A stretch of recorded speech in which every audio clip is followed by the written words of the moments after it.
আন্তর্জাতিক ক্রিকেট থেকে প্রায় 6 বছর নিষিদ্ধ থাকার পর এই বিপিএল দিয়েই আন্তর্জাতিক মানের কোনো লিগে ফিরলেন মোহাম্মদ আশরাফুল। ফেরাটা অবশ্য বেশ সুখের ছিল না তার। মাত্র 3 রান করেই আউট হয়েছিলেন প্রথম ম্যাচে। তাই আজ তার দিকে তাকিয়েছিল ভক্তরা। তবে আজও খুব একটা ভালো করতে পারেননি মোহাম্মদ আশরাফুল। 23 বলে মাত্র 22 রান করে আউট হয়েছেন তিনি।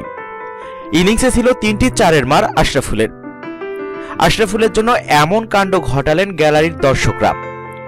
আশরাফুলের ভক্ত বাংলাদেশে অনেক, আর আশরাফুলের কারণেই অনেকেই চিটাগাং ভাইকিংস সাপোর্ট করে। সেই আশরাফুল যখন মাঠে বাউন্ডারি মারেন তখন গ্যালারিতে তার ভক্তদের মধ্যে ওঠে ঝড়। আশরাফুল বাউন্ডারি মারলেই গ্যালারিতে ভক্তরা শুরু করেছিল নাচানাচি। তবে ভক্তদের বেশিক্ষণ মাতাতে পারেনি আশরাফুল। ছক্কা হাঁকাতে গিয়ে আউট হয়েছেন তিনি।